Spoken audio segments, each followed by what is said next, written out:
ഹജ്ജിന് പോയി പരിശുദ്ധ ഹറമുമായി ബന്ധപ്പെട്ട് കഴിഞ്ഞുകൂടുന്ന സമയത്ത് പലപ്പോഴും അവിടുത്തെ ചരിത്ര സ്ഥലങ്ങളൊക്കെ ഇപ്പോൾ റസൂലുള്ളാഹി സ്വല്ലല്ലാഹു അലൈഹി വസല്ലമക്ക് വഹി ഇറങ്ങിയ സ്ഥലം, പിന്നെ ജബലുൽ നൂർ, ജബൽ റഹ്മ പോലെയുള്ള സ്ഥലങ്ങൾ, ഇത്തരം സ്ഥലങ്ങൾ സന്ദർശിക്കാൻ പോവുകയും അങ്ങനെ ക്ഷീണിച്ച് പിന്നെ റൂമിൽ വരികയും പലപ്പോഴും 1,00,000-ത്തിലധികം ഇരട്ടി പ്രതിഫലം ലഭിക്കുന്ന മസ്ജിദുൽ ഹറാമിലെ ഫർള് നമസ്കാരങ്ങൾ പലപ്പോഴും നഷ്ടപ്പെടുകയും ചെയ്യുന്ന അവസ്ഥ ഉണ്ടാവാറുണ്ട്. ഇത്തരം സാഹചര്യങ്ങളിൽ നാട്ടിൽ നിന്നും വളരെയധികം പ്രയാസപ്പെട്ട് ലക്ഷങ്ങളൊക്കെ മുടക്കി പോകുന്ന ഹാജിമാർക്ക് കൊടുക്കേണ്ട ഒരു നിർദ്ദേശം എന്താണ്? പ്രമാണബദ്ധമായി എന്താണ് ഇത്തരം സാഹചര്യങ്ങളിൽ ചെയ്യേണ്ടത് എന്ന് കൂടി പറഞ്ഞാൽ നന്നായിരിക്കും.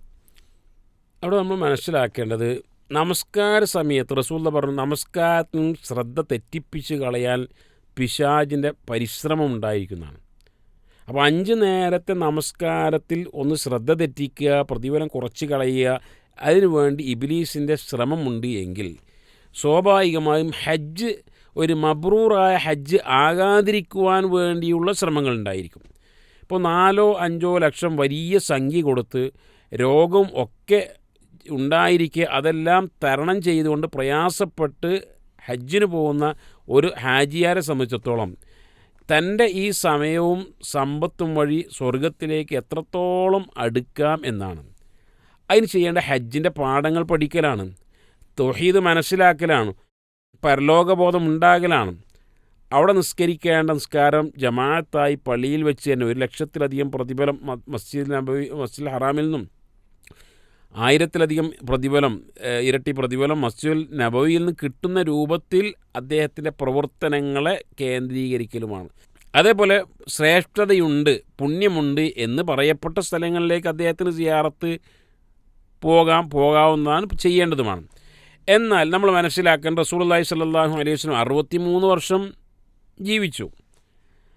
അതിൽ 10 വർഷം മദീനയിലാണ്, ബാക്കിയുള്ള വർഷം മക്കയിലാണ്. അപ്പോൾ റസൂലുള്ളാഹി സ്വല്ലല്ലാഹു അലൈഹി വസല്ലമയുടെ പാദസ്പർശനമേറ്റ സ്ഥലങ്ങളിലൂടെയൊക്കെ കൂടെ ഞാൻ പോകണം എന്ന് ഒരു ഹാജി തീരുമാനിക്കുകയാണെങ്കിൽ അയാൾ വർഷങ്ങളോളം ചുറ്റിത്തിരിയേണ്ടി വരും.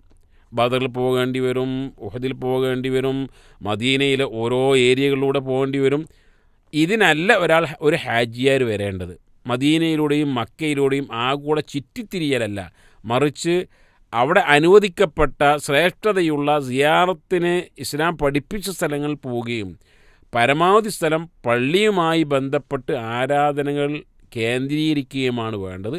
ഒരു പക്ഷേ പലപ്പോഴും പിശാച് നമസ്കാരത്തിന് തെറ്റിച്ച് കളയുന്നത് പോലെ ഹജ്ജ് ഉംറ കർമ്മങ്ങൾക്ക് വരുന്ന ഹാജിയാരെ തെറ്റിപ്പിക്കുവാൻ വലിയ ഒരു അവസരം ഇതിലൂടെ.